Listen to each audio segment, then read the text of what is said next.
역사 소식은 대역죄인에서. 안녕하세요. 대역죄인의 북한산입니다. 먼저 간추린 역사 뉴스 코너입니다. 지난 2주간 어떤 역사 뉴스가 있었는지 훑어보겠습니다. 논란 속에 무산 위기에 처했던 명품 브랜드 구찌의 경복궁 패션쇼가 예정대로 오는 11월 1일 열리게 됐습니다. 이미 지난 5월 이탈리아 세계유산인 카스텔 델 몬테에서 패션쇼를 개최한 적 있는 구찌가 경복궁을 두 번째 패션쇼 장소로 채택했는데, 청와대에서 촬영한 보그의 패션화보가 논란에 휩싸이면서 문화재청과 구찌 측이 개최 여부를 두고 한동안 고심한 것으로 알려졌습니다. 이번 패션쇼에 오르는 컬렉션이 별자리와 천문에서 영감을 받아 만든 컬렉션인 만큼 세계적 수준의 천문학 연구가 이루어졌던 경복궁의 역사적 가치와 잘 맞는다고 판단했다는 것이 구찌 측의 입장입니다. 문화재청과 구찌 측 모두 패션쇼를 통해 서울의 상징이자 역사적 장소인 경복궁을 세계적으로 알릴 수 있는 기회라는 점에 공감하면서 전문가 자문을 통한 철저한 고증과 역사문화유산으로서의 가치를 강화하는 것을 조건으로 패션쇼 개최를 결정했다고 밝혔습니다. 네, 전남도는 2023년 문화재청 예산안에 마흔 관련 예산을 최초 반영했다고 5일 밝혔습니다. 마흔에 대한 예산은 김영록 전남도지사의 핵심 공약이었으며, 오랜 기간 소외되었던 전남의 분류인 마흔에 대한 비지원이 이루어질 예정입니다. 국립마을역사문화센터는 총 사업비 400억 원 규모로 아카이브, 교육 전시 등의 시설을 갖추고 보건 정비에 대한 컨트롤 타워 역할을 수행할 것입니다. 마흔 중요 유적은 전남 곳곳에 산자해 있으나 유적이 방치되어 개발 과정에서 심각한 훼손 우려가 있는 유적에 대한 보정 정비를 하게 될 것입니다. 2013년 8대 역사문화권 중 마흔과 탐라를 우선 추진할 예정이라고 합니다. 네, 다음 소식은 세계적인 두 지도자의 사망에 관한 소식입니다. 지난 30일 냉전 해체 주역이었던 미하일 고르바초프 전 소비에트 연방 대통령이 사망했습니다. 고르바초프 전 대통령은 제2차 세계대전 이후 지속된 냉전 구도를 깨뜨리고 군사적 긴장을 완화하는 데 기여한功勞로 1990년 노벨 평화상을 수상했습니다. 하지만 소련 내부에서는 급격한 개혁의 여파로 경제난이 심화했고 고르바초프에 대한 반발이 심했습니다. 그에 따라 개혁에 반발하는 군부의 쿠데타 시도까지 전국이 혼란에 켜지면서 소련은 1991년 12월에 해체되었고 고르바초프 전 대통령은 결국 자리에서 물러났습니다. 이후에도 러시아 정부에 대한 비판적인 목소리를 제기했고, 특히 푸틴의 집권 아래에서 상당한 반정부 목소리를 제기했습니다. 현지 시각 8일 오후 영국 엘리자베스 2세 여왕이 세상을 떠났습니다. 엘리자베스 여왕은 이날까지 만 70년 127일을 제위해서 영국 군주 중에는 최장, 세계 역사에는 두 번째로 오래 통치한 군주로 남았습니다. 여왕이 사망 직후 오후 6시 30분부터 버킹엄 궁정은 조기를 개항해 여왕의 서거를 알렸고, 찰스 왕세자는 즉시 왕위를 물려받아 찰스 3세로 즉위했습니다. 엘리자베스 2세는 2012년 즉위 60년을 맞아 실시한 영국에서 가장 위대한 국왕을 묻는 설문조사에서 빅토리아 여왕 엘리자베스 1세를 제치고 1위에 오르기도 했습니다. 최근 김해 구산동 지성묘, 김포 장릉 주변 아파트 개발과 관련하여 제기된 문화재 훼손 사건에 대해 고고학계와 역사학계가 성명문을 내어 강하게 비판하였습니다. 한국고고학계를 필두로 한 25개 학회는 지난 29일 성명을 발표하여 문화재 행정의 무사 안일주의와 주먹구구식 행태를 지적하였습니다. 성명서에는 문화재 업무에 있어 전문 담당자를 참여시켜 제대로 된 문화재 보호 관리가 이루어질 수 있도록 제도 개선을 촉구하였습니다. 정부와 지자체에 대한 학계의 비판과 시정 요구가 향후 어떤 방향으로 반영될지 귀추가 주목됩니다. 대역죄인이다. 네, 역사 소식을 잘 들었습니다. 이제 다음으로는 역사를 깊이 있게 보기 코너입니다. 네, 오늘은 수평님께서 준비해 주셨는데 벌써 이 화면에 범상치 않은 그림 있죠? 모두 잘 알고 있는 정약용 선생 그림인데, 정약용 선생이 어떤 얘기를 했는지, 그리고 그 안에서 무슨 얘기를 찾아볼 수 있을지 수평님 준비되는 대로 바로 시작해 주시면 될 것 같습니다. 네, 안녕하십니까. 수평입니다. 네, 오늘의 한줌 사료는 긴급진단, 정약용 19세기 조선 사회에 준엄한 일침을 가하다. 부재, 귀족이 무너지고 사회가 무너지고 이러한 현실 속에서 점점입니다. 정약용 하면 조선을 대표하는 대표적인 실학자인데, 이 실학자 정약용의 관점에서 본 19세기 조선 사회가 무너지고 있는 그 이유에 대해서 한 줌 사료를 통해서 한번 오늘 알아보고자 했습니다. 정약용이 생각하고 있던 조선 사회가 당시 19세기 조선 사회가 무너지고 있었던 가장 큰 이유는 노비의 수가 점차 줄어든 데에서 그 원인을 찾고 있었습니다. 대표적인 사례는 목민심서 예전에 나와 있는 글인데요. 화면에 소개하고 있는 그 사례를 한번 읽어보도록 하겠습니다. 신해년 이후 무릇, 산호, 노비와 양인, 처, 소생의 자식을 모두 종량했는데 양인으로 신분을 바꾸었는데 이 이후로 위가 약해지고 아래가 강해졌으니 기강이 무너지고 민지가 흩어져 서로 통용하지 못했다. 임진년의 난에는 남방에서 창의한 집, 즉 의병을 일으킨 집은 모두 가동 수백 명으로 병조를 편성했지만 신임년의 난, 홍경래의 난 당시에는 고가 명족이 서로 창의할 것을 의논하였으나 한 집의 노비 하나를 얻기 어려웠다. 신해년 이래로 귀족은 날로 시들해지고 천류는 날로 방자하여 상한가 문란해지고 교령이 행해지지 않으니 만약 변란이 일어난다면 토붕와해의 기세를 능히 제어할 수 없을 것이다. 라고 했습니다. 이 사료에서 볼 수 있듯이 정약용이 생각했던 당시 사회 붕괴의 가장 큰 원인은 노비 종목법 때문이었습니다. 1731년 노치 양처 소생을 종량하는 조치가 사회 폐단의 원인이라 지적을 했고 이 종목법 시행의 가장 큰 폐단은 바로 귀족이 약해진다는 것으로 비교된다는 것입니다. 귀족은 곧 국가를 지탱하는 최후의 보루이며 홍경래의 난 당시 귀족들 가운데에는 의병을 일으키고 싶어도 노비가 없어 군사를 꾸리기 어려웠다는 점을 거론했습니다. 이런 점에서 정약용은 국가 최후의 보루로서 귀족이란 존재를 강조하면서 귀족이 든든한 사회를 만들어야 함을 강조했습니다. 그렇다면 정약용이 언급한 귀족은 우리가 흔히 알고 있는 양반일까요?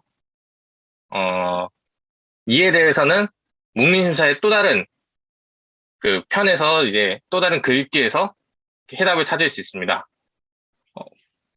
군자의 자손이 대대로 그 도를 지키며 문을 갈고 닫고 예를 행하면 비록 입사하지 않더라도 벼슬길에 오르지 않더라도 귀족이 되니 저 무지렁이들의 자손들이 감히 공경하지 않겠는가.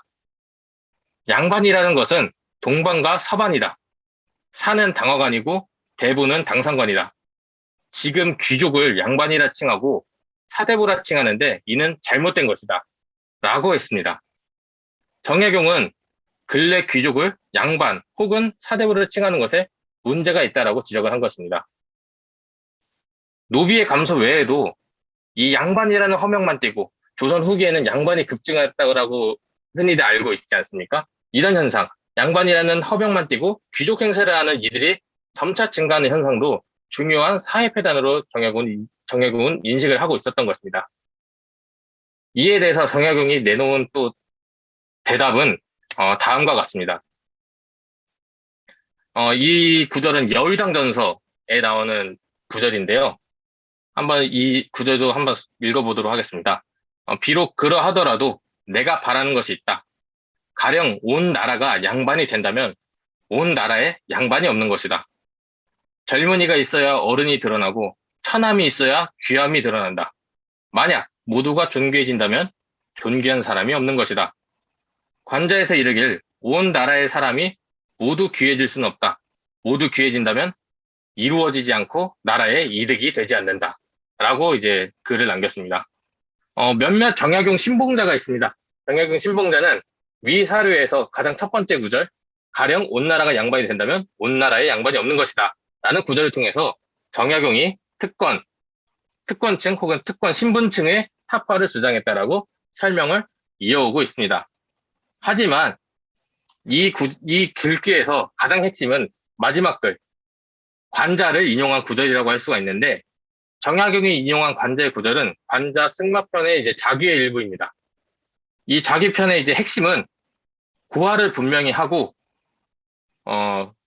고하를 분명히 구분하고 선후의 차례와 귀천을 알아야 국가와 백성을 다스릴 수 있다는 것이 그 핵심입니다.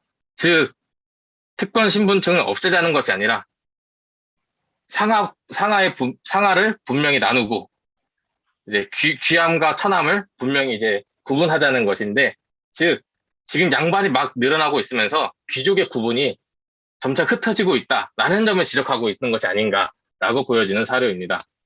그래서 결론적으로 정약용이 보았을 때 19세기 사회패단은 귀족의 세락에서 기인했다라고 인식을 했습니다. 귀족의 기반인 노비의 감소 현상을 비판했으며 장과 소, 귀와 천의 상호 보완성에 기초하여서 신분 간의 상호관계를 분명히 할 것을 사회개혁의 중요한 근간으로 삼았다는 것을 이 사료들을 통해서 확인을 하였습니다. 네, 이상으로 한점사료 소개는 마치도록 하겠습니다. 대역죄인이다. 네, 잘 들었습니다.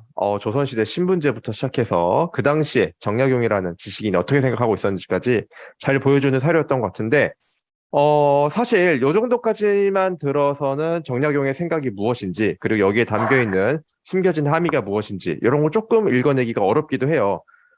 그래서 수평님께서 혹시 이 사료랑 관련돼가지고, 조금 더 들려주실 얘기가 있으면은 조금 더 이제 사료 분석, 이런 느낌으로 조금 더 얘기를 해주시면 좋을 것 같습니다.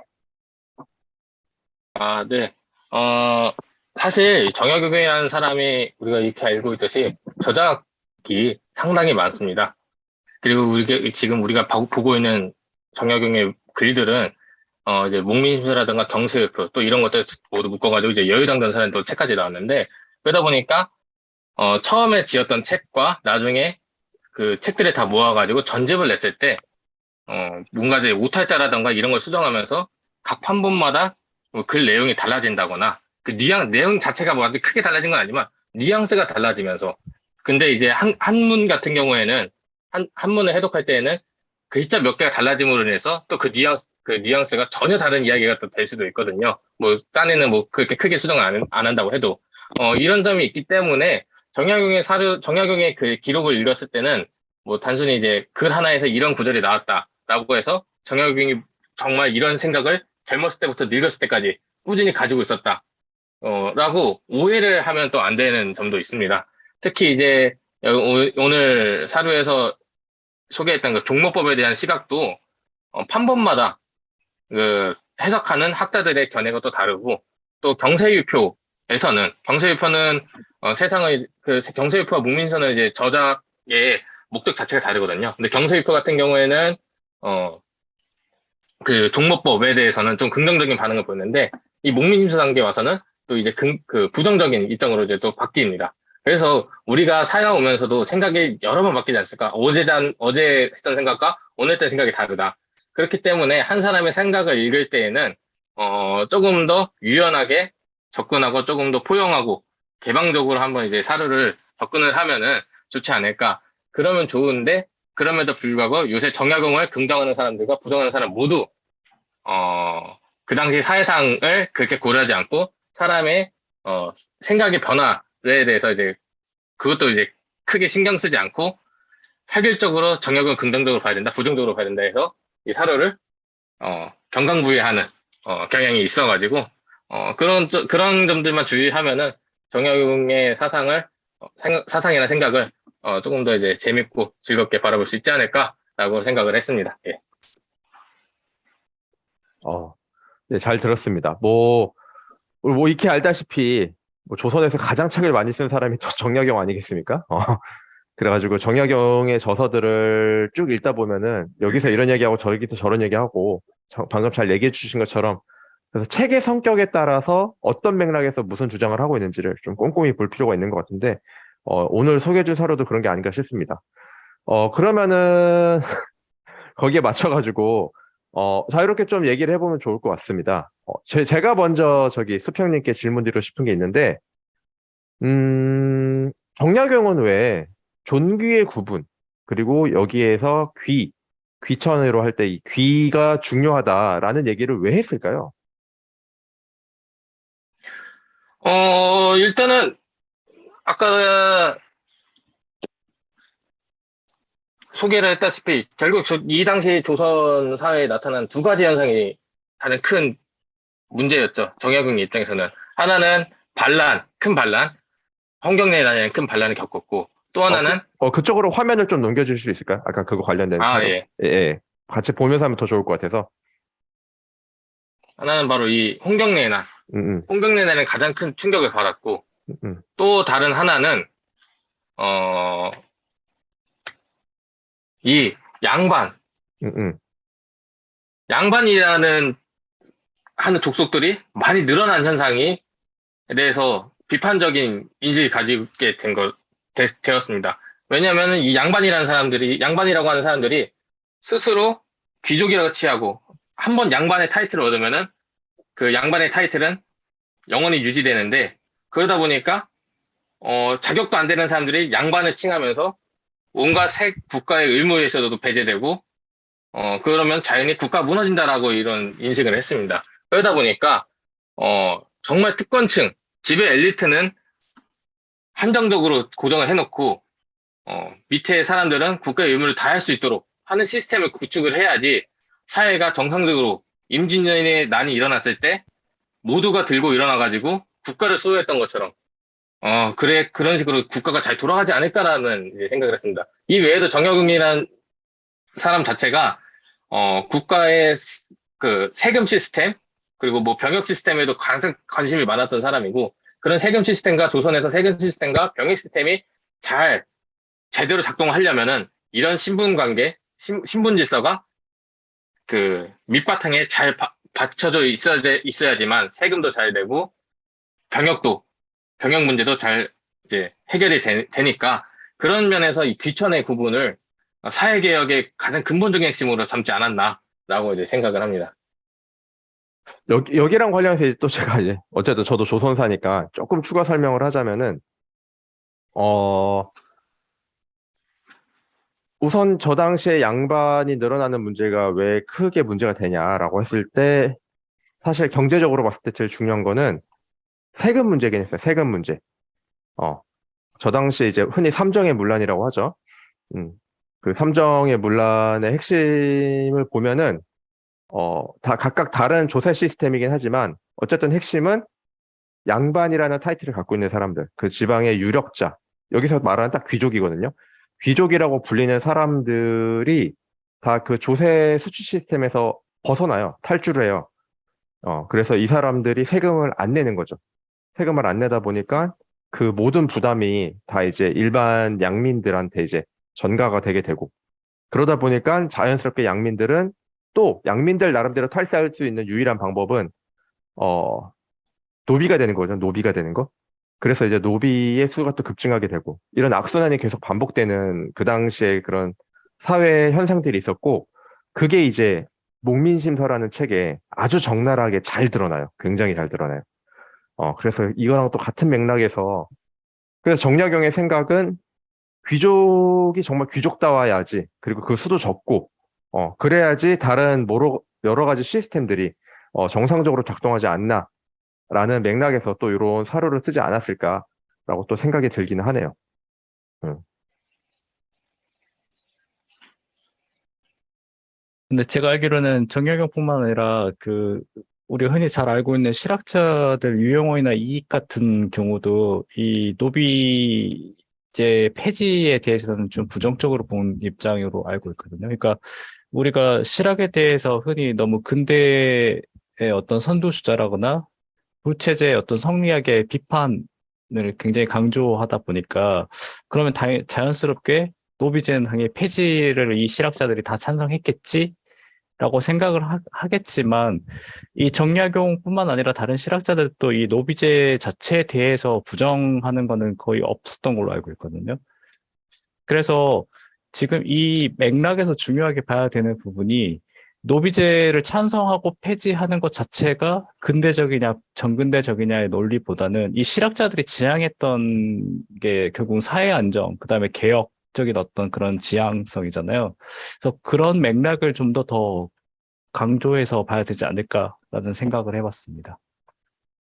제가 생각했을 땐 당시 이제 양반 지도층들도 분명히 조선 후기에 삼정의 분란이나 이런 양반층의 큰 확대나 그리고 수령 정치의 이런 문란 그런 걸 다 정확히 알고 있었는데, 이제 그거를 어떻게 극복을 할 것인가에서 그게 좀 한계였던 것 같아요. 그러니까 기존 체제를 유지할 것인 기존 체제를 계속 유지하려고 노력을 했던 것 같고, 계속 그 기존 체제의 틀을 안 깨려고 하다 보니까 이게 계속 복고주의적으로 간다는 거죠. 그러니까 여기도 보면은 뭐 임진왜란 이전으로 돌아가자, 약간 이런 취지로 많이 얘기를 하고, 이게 신학자들의 대체적인 인식이기도 하고, 우리가 흔히 개혁군주라고 말하는 정교의 인식도 그런 것과 일맥상통하지 않나 생각이 듭니다.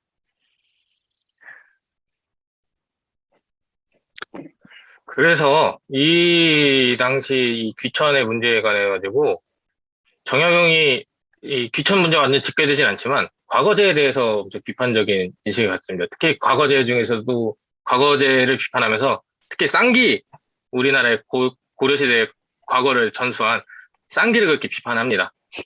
왜 쌍기는 과거의 제도를 이식을 하면서 한국은 이식해주지 않았냐. 그러니까 즉 천거제, 그 과거에를 시험 보기 앞서서 청거를 받은 사람들이 시험을 볼 수 있게 1차적으로 걸르게 해야 하는데, 그러지 않고 아무런 사람들 아무나 청거 받진 않은데도 외람되게 과거를 응시를 하면서 폐단이 일어났다라는 이제 비판을 합니다. 그래서 그런 거 봤을 때 이 시기에 어쨌든 이때 또 과패도 많이 나거든요. 과거에 대한 폐단, 뭐 억지로 이제 자기가 안 되는데도 이름을 집어넣어가지고 과거 시험 그 지방에 있던 향시를 응시하게 해서 뭐 이제 진사 타이틀이라든가 뭐 생원 타이틀을 얻어서 이제 지역 내에서 이제 양반 행세를 한다던가 이런 사람들이 또 워낙 많다 보니까 이런 점에서 또 과거제에 대해서도 비슷한 맥락에서 좀 비판을 하는 모습도 있더라고요. 예.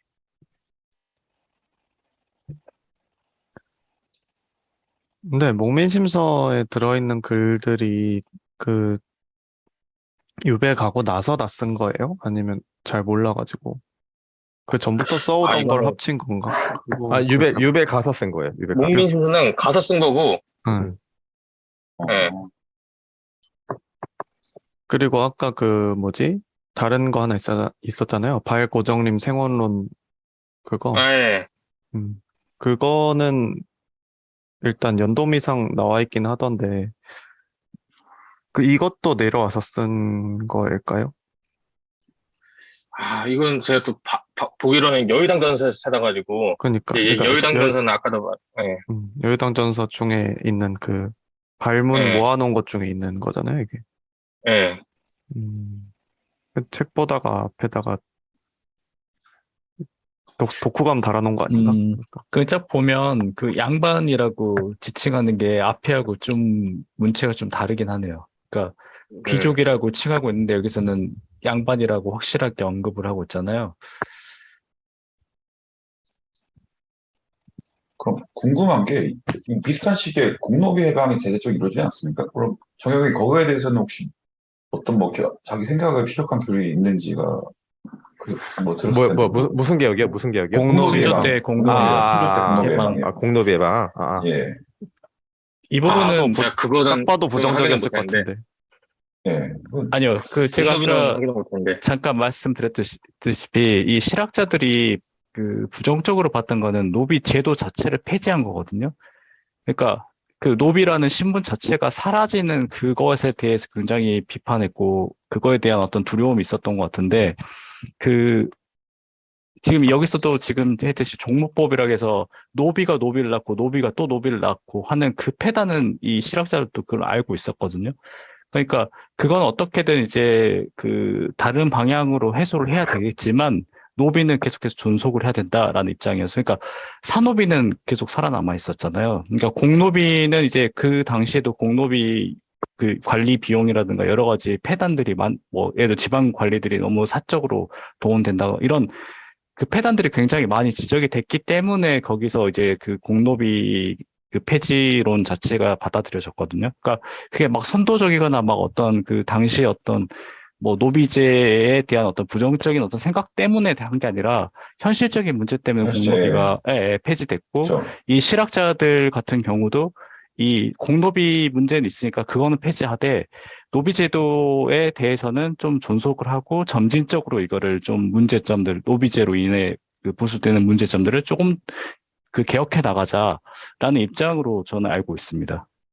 근데 그게 국가 차원에서 그거를 해버리면 뭔가 이제 좀 확대되는 분위기가 이어질 수 있기 때문에 그래서 뭔가 좀 비판적으로 갔을 것 같은데 혹시 근데 이게 네. 실질적으로 순조 때 1800 몇 년이죠. 그게 그때 1 했는데 예, 100년 그게 갑오개혁 때 그 산노비가 폐지되잖아요. 예, 예. 그러니까 실질적으로 그 노비제가 공노비가 폐지된 지 거의 뭐 2, 3세대가 넘어가도 산노비는 계속 존속하고 있었단 말이에요. 그러니까 그다지 공노비 폐지라는 게 산노비 폐지하고는 전혀 어떤 별개로 그 이루어지지 않았나 싶은 생각이 들기도 해요. 네. 근데 또 아예 별개라고 봐야 될까요? 이게 뭐 민영화한 거나 비슷하다고 봐도 되고. 뭐. 민영. 그걸 또 개인 차원에서 뭔가 따라한 거 내지는 그게 뭐 이득이면 또 그게 취할 수도 있는 거다 보니까 그래서 이제 질문을 했던 근데 겁니다. 애초에 네. 이거는 그러니까 태형님의 설명에서 포인트는 제 생각에는 예, 공노비를 폐지하는, 그러니까 공노비 제도를 폐지한다라는 게 노비 해방과는 메커니즘이 전혀 다르다라는 얘기. 그렇죠. 아, 네. 예, 그거는 예, 그래서 아마 실학자들도 그것까지는 크게 막 이렇게 부정적으로 보진 않았을 것 같아요. 공로의 폐지 자체에 대해서 저거 위험한데 이렇게 보지는 않았을 것 같고. 그러니까 우리가 지금 생각했을 때, 아니, 이건 지우겠습니다, 나중에. 맞지 않는 뷰인 것 같아서. 이게 그래서 구체적으로 어떻게 사용하는지 이걸 알면은 더 괜찮을 것 같은데 네, 이것도 뭐 해주시면 감사하겠습니다. 근데 저는 말씀하세요, 말씀하세요. 궁금한 게 이 정약용을 연구하시는 분들이 이 정약용 신분타파, 그다음 실학자들 뭐 노비제 철폐 이런 게 교과서에 나오거든요. 어떤 걸 근거로 해가지고 그거를 그렇게 내세웠는지 사실 좀 의문입니다. 그 혹시 아시는 게 있는지. 그 신분제 같은 경우에는 이제 그 정약용 같은 경우로 예시를 들자면은 정약용이 이제 그 직업관을 통해 가지고 정약용이 이제 신분의 뭐 평등권을 이제 주장했다라는 뭐 설명을 하기도 합니다. 그래서 정약용이 이제 그 백성의 직에는 9가지가 있다. 그래서 뭐 사, 농, 상, 공, 뭐 포, 목, 뭐 이런 등등등 이제 9개를 나눴는데 그 직업과 중에서 가장 힘을 쓰고 노력해야 되는 사람은 뭐 농부이다라고 하는 구절이 있는데 뭐 이걸 가지고 정약용은 양반 중심이 아니라 어쨌든 모든 그 백성의 모든 직을 9개를 나눈 다음에 그 직마다 서로 뭐 이제 중점이 있고 뭐 비중이 있고 생산에 참여해서 그 중에서도 이제 뭐 농부, 농업이 뭐 가장 뭐 힘써야 될 직종이다. 뭐 이런 식으로 이야기를 했다라는 걸 가지고 이제 뭐 정약용이 양반 중심의 신분제를 부정하면서 뭐 평등한 존재로서 뭐 사람을 대하려는 모습을 보인다도 있고 그 옛날에는 또 그런 것도 있었어요. 정약용이 늙은 노비가 죽었어요. 오래 같이 지냈던. 근데 그 노비를 위해서 재문을 올렸는데 재문을 지어줬을 거예요. 그때 제가 봤을 때 그 책도 한 7, 80년대에 나온 책이었는데 정약용이 늙은 노비를 해서 뭐 이제 슬퍼하면서 이제 글을 쓴 거 가지고 이제 정약용이 노비제에 대해서 좀 비판적이고 뭐 개선하려는 의지가 있었다라는 식으로 이제 해석을 하시는 분들도 있고 뭐 또 지금 이제 페이지에 나오는 이제 가령 온 나라가 양반이 된다면 온 나라에 양반이 없는 것이다라는 것도 내가 바라는 것이 있다. 내가 바라는 것은 바로 가령 온 나라가 양반이 되어서 온 나라에 양반이 없게 되는 것이다라고 이제 해석을 해서 모두가 양반이 되면 모두 양반이 없는 거 똑같으니까 뭐 좋은 거다라는 식으로 해서 이제 신분 타파라던가 뭐 특권층 폐지를 뭐 주장한다 하는 식으로 이제 해석을 하시죠. 근데 이제 말 맞다나 어쨌든 그 뒷부분의 내용이 좀 서로 상충됨에도 불구하고 그 부분을 좀 특별히 강조를 해가지고 뭐 그런 식으로 뭐 이야기를 하시는 거죠. 근데 또 부정적이신 분들은 뭐 그 당시 이제 노비제에 대한 우리나라 조선에서 가장 최근에 커뮤니티에서, 이 커뮤니티 이야기가 좀 많이 나오지만, 커뮤니티에서 조선시대 역사를 비판하는 가장 주요 근거가 바로 노비제인데, 어떻게 같은 민족을, 인구의 절반 이상을 노비로 삼고 부려먹을 수가 있냐. 역시 조선은 안 될 나라다. 이런 이야기를 하면서, 그런 거에 꽂혀가지고 이제 정약용 노비제를 없애지 말자, 뭐 동무법을 폐지해야 된다, 뭐 이런 얘기를 했으니까 정약용도 결국 보수주의적 꼰대, 그리고 역사에 퇴행하려는, 특히 이제 정조와 함께 재평가를 많이 받고 있죠. 커뮤니티 내에서 정약용도 보수의 상징으로. 근데 이제 그런 점은 그 정약용의 그 이전 상황이라던가 조선 사회에서 지배 엘리트가 가지고 있었던 생각들을 뭐 전부 좀 아까도 말했다시피 자르고 이런 점들만 부각해가지고 비판적으로 보고 있는 것이기도 하고요. 딱 자기한테 유리한 부분만 떼가지고 뭔가 이렇게 돌리는 것 같은 느낌. 진짜, 예, 예, 해석을 좀 예, 다르게 해가지고 예, 유리한 식으로. 예. 근데 이게 되게 중요한 문제인데, 왜냐면 그 북한에서 그 한 점 그 비판 없이 순수하게 되게 존경하는 인물들이 몇 되지 않거든요. 예를 들어 뭐 이순신, 아, 안중근, 그 중에 하나가 또 정약용입니다. 아무래도, 예, 예. 왜냐면 정약용이 이제 여기 오늘 논의했듯이 뭐 신분 철폐에 관련한 문제를 그쪽에서 그렇게 생각하고 있고, 특히 이제 여전제나 정전제 같이 그 공동 소유에서 공동으로 분배하는 하다 보니까 이 사람은 조선시대 막시스트다라고 해가지고 북한에서 굉장히 추앙을 하는데, 이 오늘 저희가 지금 이야기했다시피 이 정약용이 진짜 노비제를 찬성했냐 아니면 반대했냐 이런 거와 관련해가지고 그 북한하고 남한의 해석이 또 다르고, 남한 내에서도 또 보수주의자들, 진보주의자들에 따라서 또 이게 또 해석이 각각 달라지거든요. 그래서 이걸 어떻게 해석하고 어떻게 바라보느냐에 따라서 이걸 또 다른 그 해석 방향으로 또 나올 수가 있는 그런 문제라는 걸 좀 지적을 해보고 싶습니다.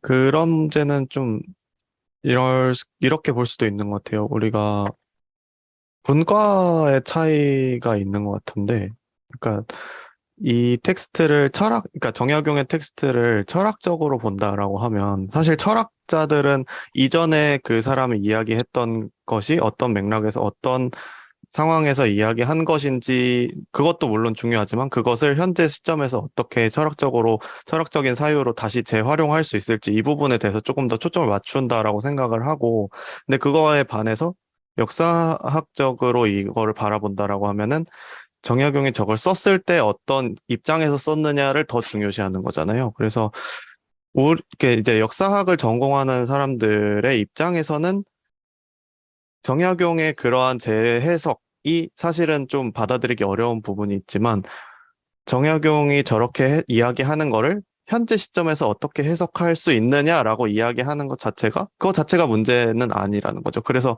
사실 이제 뭐 북한에서 정약용을 어떻게 해석하느냐, 특히 이제 토지 문제에 있어서 그런 부분들에 있어서는 정약용이 써제껴 놓은 걸 가지고 우리는 이렇게 해석을 할 거다, 우리는 이렇게 좋게 해석할 수 있다라고 이야기를 하면 뭐 그건 그거대로 의미가 있는 거고, 물론 근데 그거는 역사학적으로 타당하다라고 보기는 어렵지만 어쨌든 이제 정약용의 철학적인 재해석 이런 걸로는 이해할 수는 있지 않을까, 그런 생각도 드네요.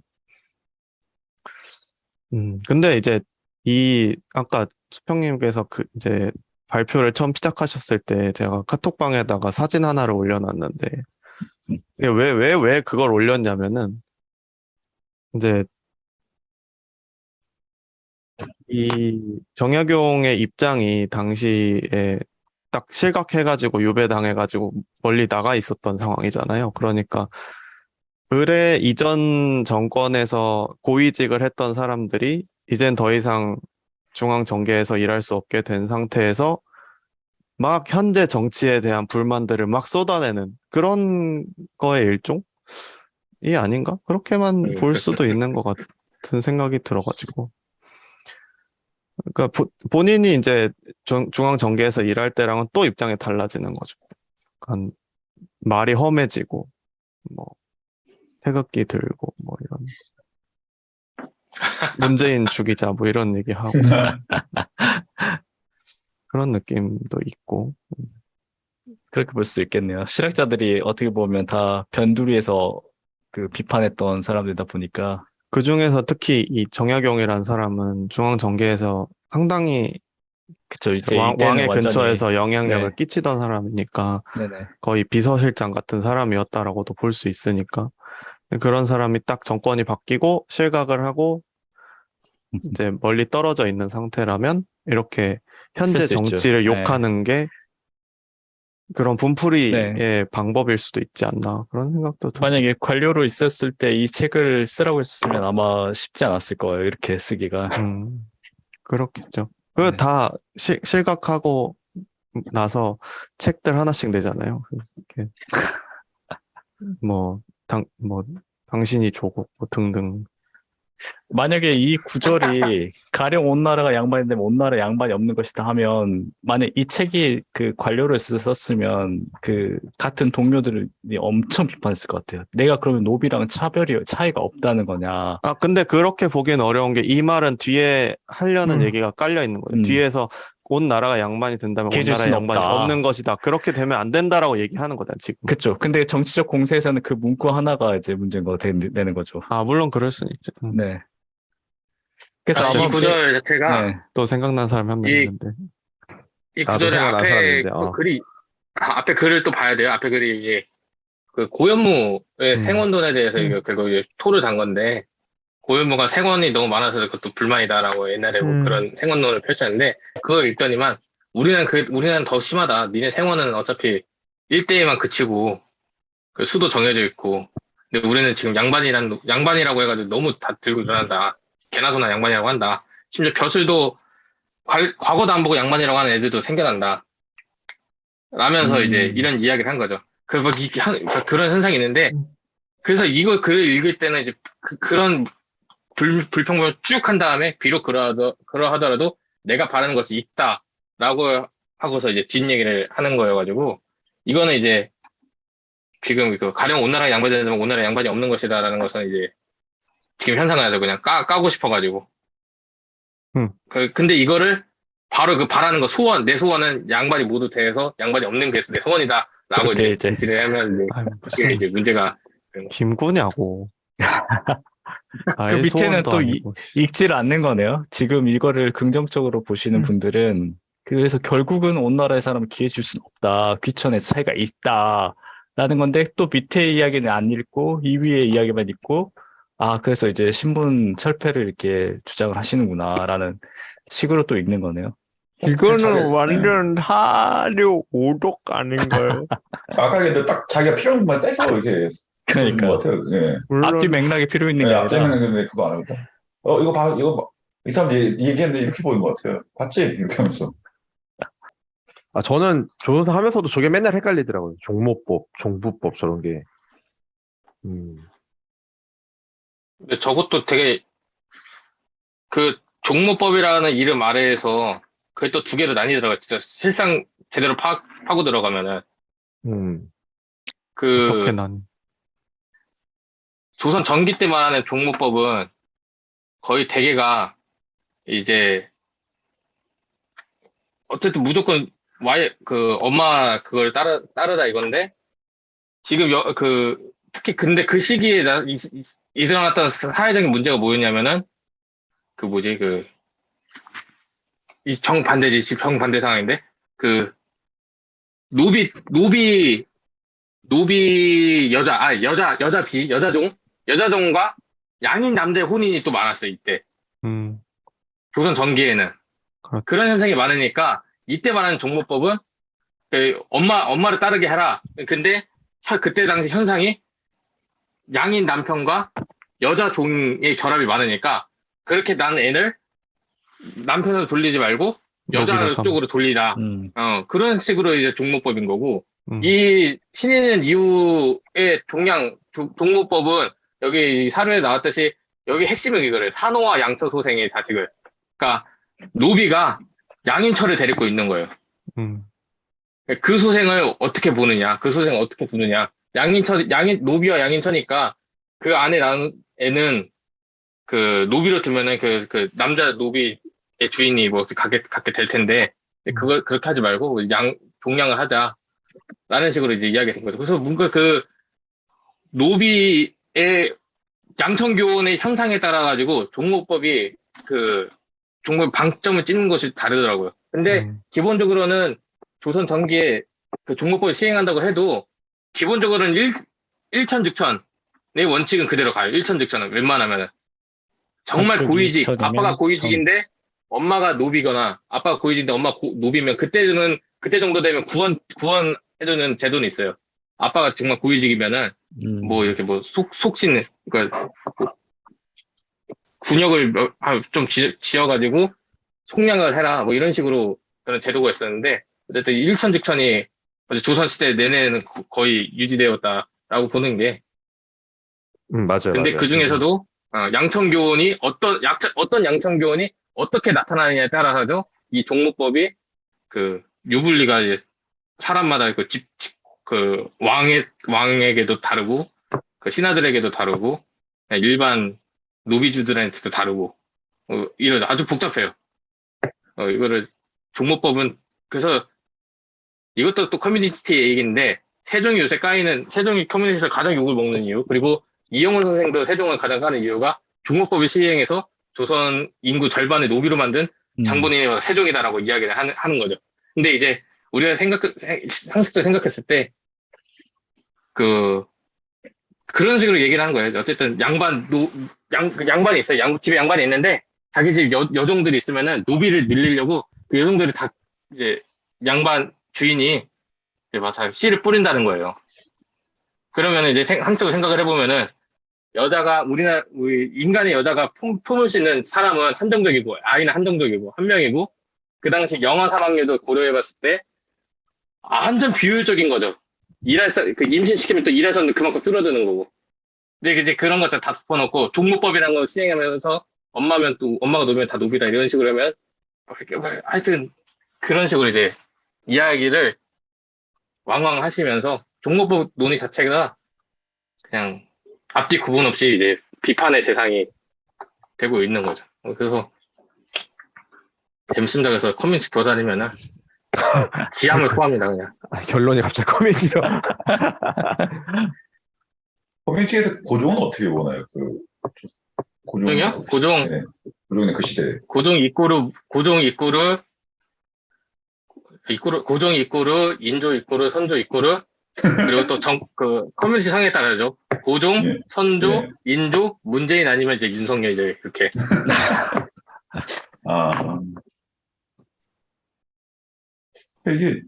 근데 약간 한참 뒤시긴 한데 다 아다시피 갑오개혁 때 이게 노비제가 폐지가 됐는데 그 전 단계로 갑오개혁 전에 이제 노비 세습이 폐지가 돼요. 그래서 그건 어쨌든 국가 차원에서 이제 그래서 노비제를 앞으로 안 하겠다 이걸 보이는데 이걸 어째 보통은 이제 조선 자체적으로 이제 신분 해방을 근대적으로 가고 뭐 이런 태제를 많이 쓰고 있는데 그것도 맞는지가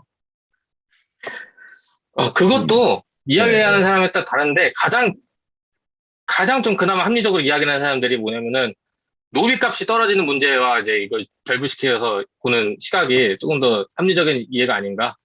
노비값이 조선 후기로 들어가면서 피크를 한번 찍을 때가 있는데 그 피크를 찍은 이래로 계속 점점 떨어집니다. 그래서 노비값이 점점 떨어지면서 노비값이 점점 떨어지는 이유도 결국 이제 그 양반이 한 집안에서 농업 경제를 지탱하는 데 있어가지고 노비의 수가 그만큼 이제 필요하지 않은 시기가 점점 오는 거예요. 농법도 발전하고 그러다 보니까 굳이 이제 그런 많은 노비를 소유할 필요가 없고 노비의 수가 점점 떨어지니까 대신 뭐 조건으로 이제 뭐 네가 얼마 소경을 바치면은 널 풀어준다 뭐 이런 식으로 하거나 뭐 아니면은 이제 뭐 진짜 그 소작으로 나가는 노비도 있어요. 소작으로 나가는 노비도 많고 뭐 그러다 보니까 저절로 세습 할 필요도 점차 줄어들게 됐죠. 그리고 근데 이제 그 와중에서도 특히 이런 현상을 좀 가속화시킨 게 결국 그 품팔이들 고노들 고용인들이 있는데 네. 예.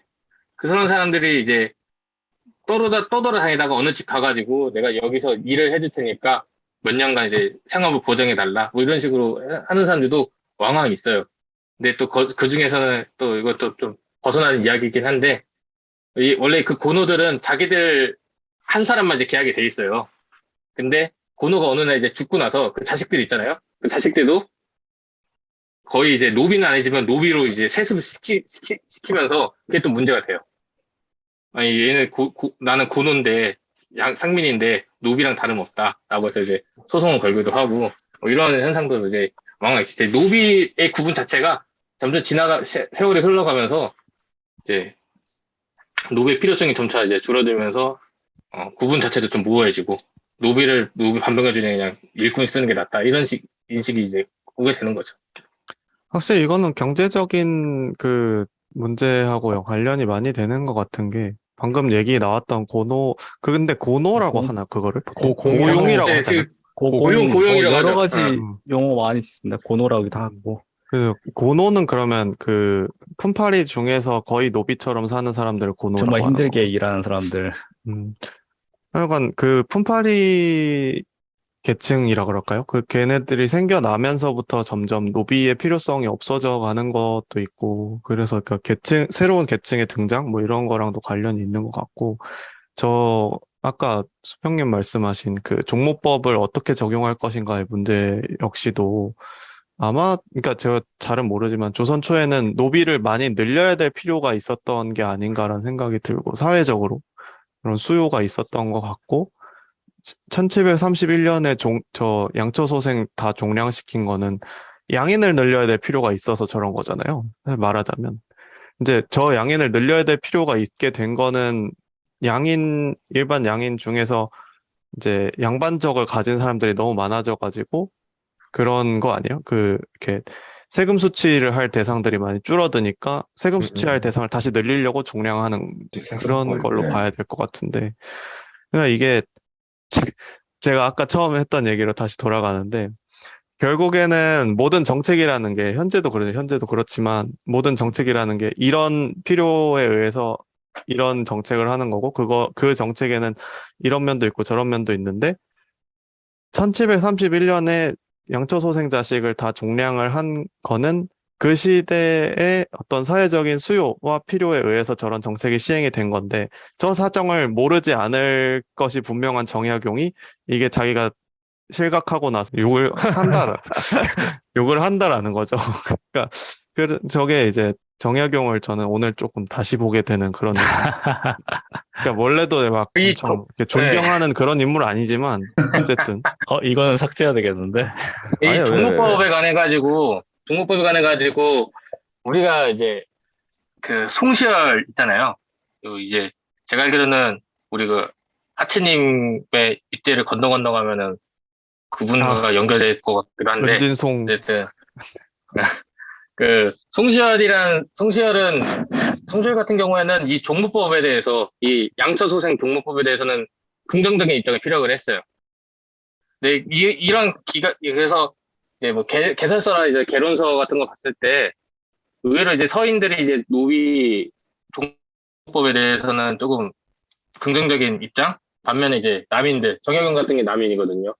부정적인 입장으로 나뉘더라고요. 근데 우리가 흔히 알고 있듯이 이제 이것도 어디서부터 시작이 돼야 될지 모르겠는데, 서인은 되게 보수적이고 보수 꼴통의 대명사로 이제 언제부턴가 낙인을 찍혔고, 이 남인들은 개혁의 주체, 뭐 진보를 상징하는 게 되면서, 근데 그와는 달리 정말 잘 살고 떵떵거리면서 중앙과 지방에서 온갖 영향력 행사할 수 있던 송시열은 노비 조금 줄어도 된다, 이런 입장이고, 우리 이제 남인으로 잠깐 반짝했다가 이제 강진의 땅에서 평생 이제 글을 쓰시던 이제 정약용은 노비 종목법에 대해서 부정적인 입장이고, 그 각자 경제적 상황이 천차만별이, 사람들의 입장이 이렇게나 다른 것도 유념할 필요가 있지 않을까.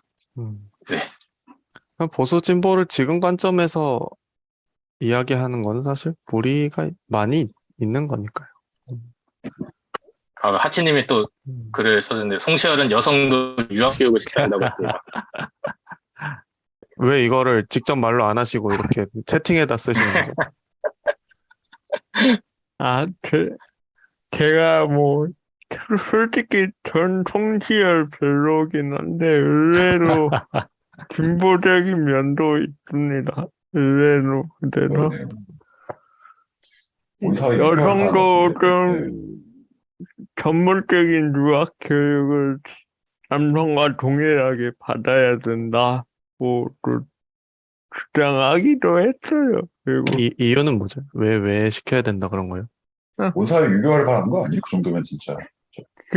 그런 걸 수도 있고 이제 남성과 여성을 또 동일하게 이렇게 보는 시각이기도 하고 이게 또 양면적인 것 같아요. 근데 제가 얼마 전에 그거 봤는데 그 중국 뭐더라? 근현대 여성상가 그 책을 보다가 이제 그 책에서 명청대부터 나오는데 명청대에 이제 특히 청대 여성들의 그 전문적인 유학 지식의 습득이 확 올라간다 그러더라고요. 근데 그 이유가 뭐냐면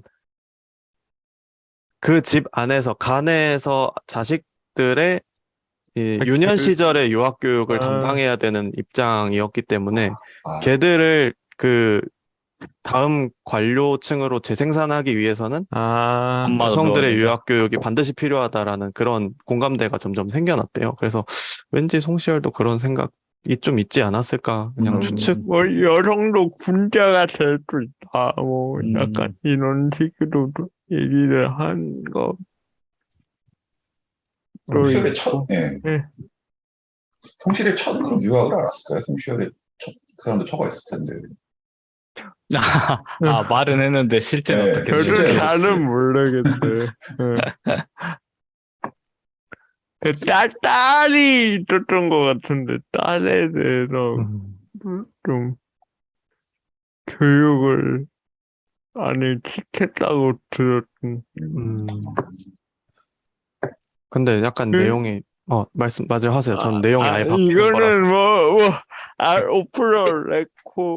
오프 더 레코드가 아니라 약간 벗어난 것 같은데 아, 약간 아마 송시열이 신사임당을 아니 추 추앙을 했거든요. 추앙하는 발굴을 글을 많이 했군요, 많이. 올렸거든. 예, 그거야 이 일을 길러냈으니까. 맞아요. 그 목적 때문인 것 같아요. 그런 것도 있지 그럼 않을까. 결국은 송시열의 여성 그것도 교육도 그런 일환이네요. 훌륭한 아들을 키우려면 그런- 엄마도 교육을 해야 된다. 여성이라는 건 그때 당시에는 엄마잖아요. 그렇지. 그렇죠. 근데 그건 사실 뭐 너무 주제가 벗어나서 예, 말이 이거는 애매한데, 그냥 이거는 정말 아닌 것 같아요. 잘라주세요. 이건 제가 진짜 예. 너무 지역적인 거 던진 것 같아요. 오프더 제가. 예. 이건 약간 그 기독교랑 같이 보면 똑같아요. 종교적 관점에서 보면은 아주 심플하게 이해가 되는데, 아니 뭐 기독교에서 여성과 남성 차별하잖아요. 같은 인간이어도. 그렇지. 그래도 성녀 다 나오잖아요. 성녀도 맞아, 맞아. 나오고, 하느님만 사랑을 하면은, 자기가 원죄를 깨닫고 하느님에 대해 귀의하고 하느님에 대해서 뭔가 기적을 받고 이러면은 남자고 여자고 따지지 않고 훌륭한 사람으로 쳐주거든요. 이 성리학도 똑같은 거예요.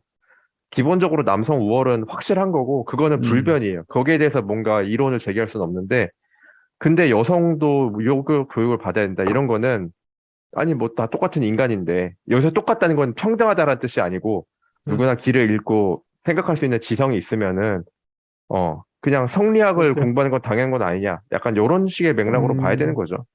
거기서 뭔가 무슨 평등 사상이 뭐 기독교가 성녀를 만들어줬다고 기독교가 남녀 평등이 있는 그런 종교다. 뭐 이런 식으로 얘기하진 않잖아요. 그렇죠. 여기에 제가 송시열 그런 거죠. 옹호론자가 될 거는 아무도 그렇게 생각하지 않아요. 근데 지금 이야기했던 게 되게 중요한 게 정약용도 사실 우리가 지금 해석해서 뭐 평등주의니 뭐 성도적인 어떤 뭐 생각을 가졌느니 뭐 이렇게 해석은 하고 있지만 당시 정약용이 썼던 거는 저희가 누차 얘기했듯이 그냥 현실적인 문제에서 난 이렇게 생각한다 정도의 어떤 그런 코멘트였지 그 어떤 노비제가 어쩌고저쩌고 그런 어떤 생각까지 과연 이르렀을까? 우리가 해석했지 정말 그거를 위해서 그렇게 책을 많이 썼을까? 라는 거는 정말 우리 후대의 관점이 굉장히 깊게 관여된 것 같다는 생각이 들어요. 딱 이게 그런 거 같은데 그냥 이거는 이제 페이스북이나 블로그나 그렇죠. 이 신문에 칼럼 쓴 거 모아가지고 책 낸 거잖아요. 목민심서, 경세유표 등등등 다 이런 게. 우리도 익히 듣는 이름들 있잖아요. 뭐 1년에도 책을 10권씩 내시는 모 교수님들 등등 이런 분들. 그런 거잖아요, 사실은.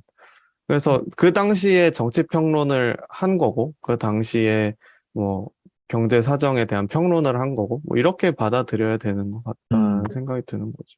맞아요. 맞아요, 그런 맞아요. 것 같아요. 저도 예전에 썼던 글들하고 또 지금 썼던 글들하고 또 다르더라고요. 약간 그런 사회를 보는 시각, 그런 걸 인정해야 하지 않을까.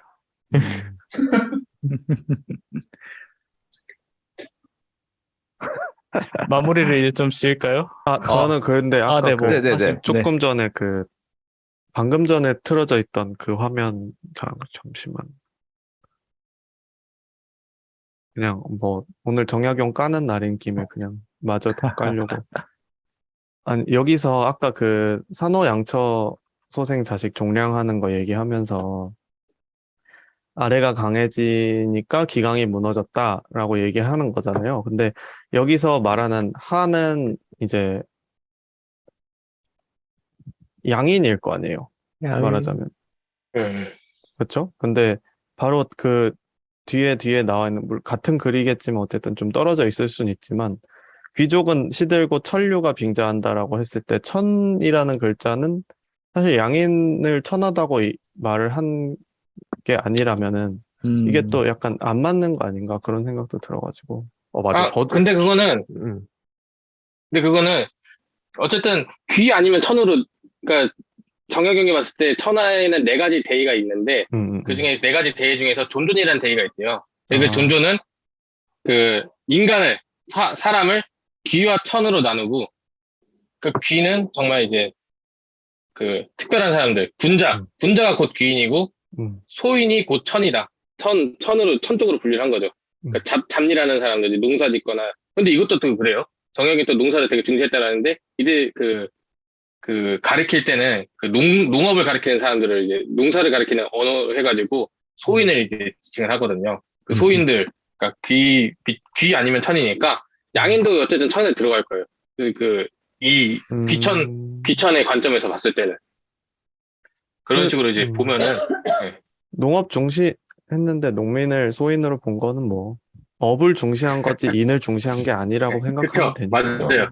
그렇게 봐야 돼요. 근데 그럼에도 불구하고 이게 이제 평등, 결국 양반도 농업을 해야 한다라는 식으로 얘기하니까 결국 이제 농민들이 중시하고 결국 양반도 농민이 해야 된다. 그런 식으로 해가지고 평등을 이야기하는 사람들이 있는 거죠. 그런 것도 있고 또 아까 채팅에다 쳐놨던 것 중에 하나 여기 가운데 있는 내용에서 저는 이거 보고 약간 충격받았는데 그러니까 의병을 일으키는데 가장 필요한 건 노비였구나라는 걸 알게 됐어요. 맞아. 노비들 다 홍경래한테 화살바지로 세워놓고 집에 놀비가 하나도 없다. 자기들은 이제 뒤에서 이렇게 뒤에서 명령 내리고 이제 깃발 밑에 앉아가지고. 그렇죠. 상은 다 받고. 근데 이제 우리 집에 노비가 없으니까 의병을 못 일으키겠구나. 우리가 근데 일반적으로 이것도 생각할 사실- 때는 의병을 이렇게 마을 사람들 모아가지고 맞아요. 하는 거라고 생각하잖아요. 근데 사실 실제로 노비가 나갔다. 일종의 사병이구나, 진짜. 그런가 사병. 봐요. 진짜. 무기만 지워주면. 근데 이것도 사실은 왜곡이에요. 정약용의 의도적인 왜곡. 정약용이 강진의 땅에 있다 보니까 서적을 잘 모르잖아요. 근데 이제 이 홍경래난 갖고 이제 미국에 계신 이제 김선주 선생 책을 보면은 이 당시에 평안도 지방에서도 그 지역에서 좀 이름깨나 날리는 사람들이 자기들 집안에서 일하는 사람들 데리고 의병을 좀 꽤 일으킵니다. 그래서 그 의병 일으킨 것을 계기로 해가지고 그 지방 내에서 자기 목소리를 좀 더 발언권이 세지는 그런 현상도 이제 나타났다고 그러고. 근데 이제 정약용은 의도적인지 아니면 강진에 있어서 소식을 잘 접했는지 모르겠지만 이런 식으로 이제 쓴 거죠. 홍경래한테 의병 일으키기 힘들었다. 라는 식으로. 자기 눈에 보이는 것만 가지고 쓰는 거지 뭐. 평론이라는 게 그런 거 아니겠어요? 근데 저는 이걸 읽으면서 계속 헷갈리는 게 정약용의 다른 텍스트들에서는 납세자가 든든하게 딱 기층을 이루고 있는 걸 되게 중시하거든요. 맞아요. 네. 그 얘기는 농민. 그러니까 뭐 귀족이 적어져야 된다라는 거는 같은 맥락인데, 음.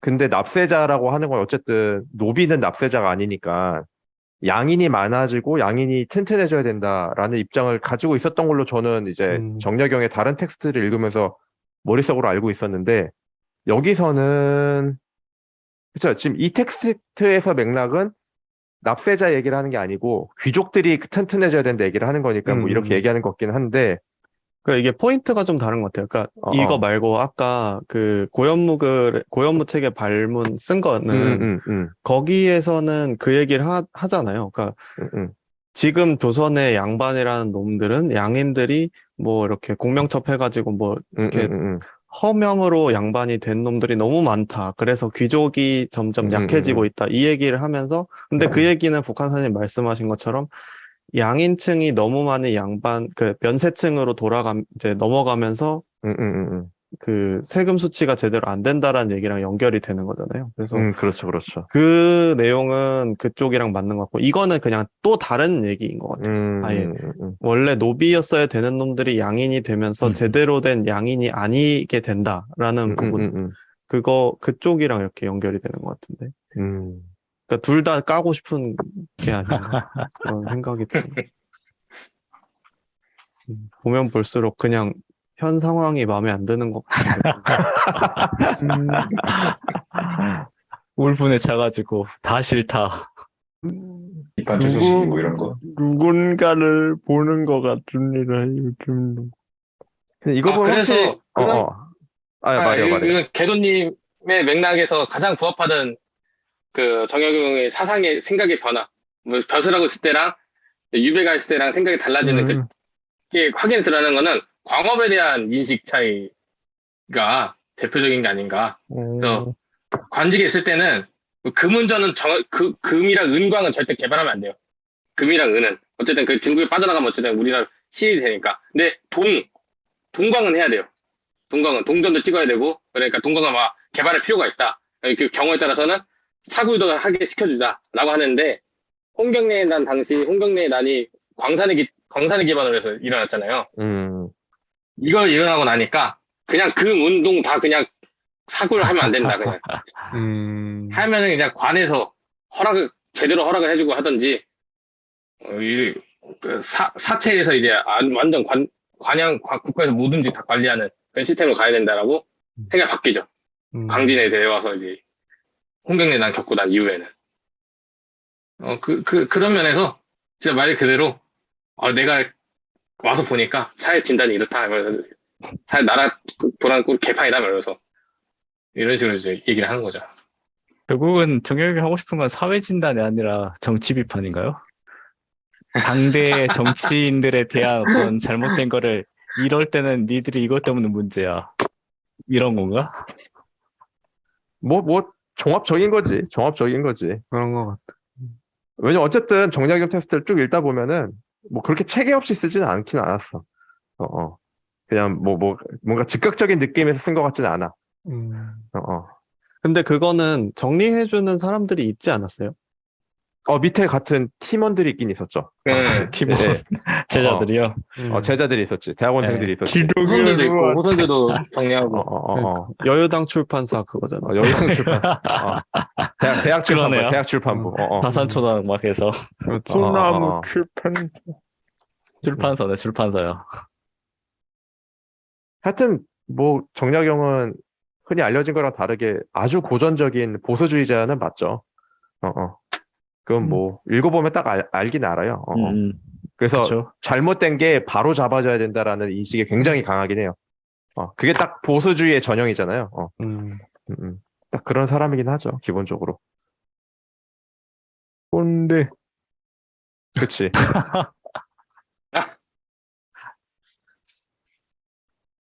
자, 그러면 뭐 슬슬 여기서 이제 마무리를 할까요? 뭐 혹시 더 던지고 싶은 이슈라든가 아젠다가 있으면은. 얘기 많이 한 것 같습니다. 네, 좋습니다. 그러면은 이제 저희가 지금 연휴에 이렇게 촬영을 하고 있는 거였거든요. 그래서 다들 연휴에도 이렇게 바쁜데 참석해 주셔서 감사하고 연휴 잘 보내시고 살 많이 쪄서 다음에 다시 만나도록 합시다. 네, 그러면은 오늘 이제 9월 첫째 주 역사 뉴스는 여기서 마치도록 하겠습니다. 모두 고생하셨습니다. 수고하셨습니다. 그렇습니다. 대역주의이다. 역사 신간을 소개합니다. 첫 번째 책은 활자 본색, 우리가 몰랐던 조선 활자 이야기입니다. 저자는 국립중앙박물관 학예연구원으로 계시는 이재정 선생님이시고 책과 함께해서 2022년 7월 29일에 출간되었습니다.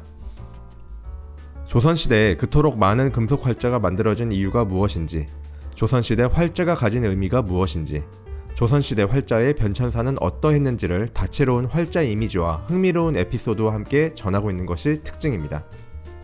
조선시대 활자에 관해 궁금하신 분, 조선 왕들이 활자를 대량 제작한 이유가 궁금하신 분들께 추천드립니다. 두 번째 책은 단짠 세계사입니다. 저자는 전 세종대 교수로 계셨던 홍익희 선생님이시고 세종출판사에서 2022년 7월 30일에 출간되었습니다.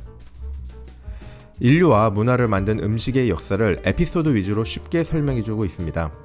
선사시대부터 현대에 이르기까지 인류가 먹었던 음식에 숨겨진 이야기를 흥미롭게 살펴볼 수 있는 것이 특징입니다. 음식의 세계사에 관심이 있으신 분, 우리가 먹고 있는 음식의 기원이 궁금하신 분들께 추천드립니다. 세 번째 책은 키워드 동남아입니다. 저자는 서강대 동아연구소에 계신 강희정 선생님 외에 여러분이시고 한겨레 출판에서 2022년 8월 19일에 출간되었습니다. 가깝지만 누구도 잘 모르는 동남아시아의 이야기를 역사, 문화, 정치로 나누어서 30개의 키워드로 간결하게 풀어냈습니다. 하나의 주제당 분량은 짧지만 동남아에 대한 묵직한 생각거리를 던져주는 필자들의 내공이 느껴지는 책입니다. 동남아에 대해 관심이 있으신 분, 동남아 관광을 계획하고 계시는 분들께 추천드립니다. 네 번째 책은 지적 대화를 위한 교양인의 중세 이야기입니다. 저자는 런던 정치경제대학교에 계시는 엘레오노르 자네가 선생님이십니다. 팬덤북스에서 2022년 9월 15일에 출간했습니다. 중세 유럽의 새로운 이면과 사실을 익살스러운 일러스트와 위트 있는 글로 재미있게 구성하고 있어 중세의 다양한 면모를 잘 담아내고 있는 책입니다. 중세 유럽의 역사에 관심이 많으신 분, 중세 유럽의 생활 문화에 관심이 많으신 분들께 추천드립니다.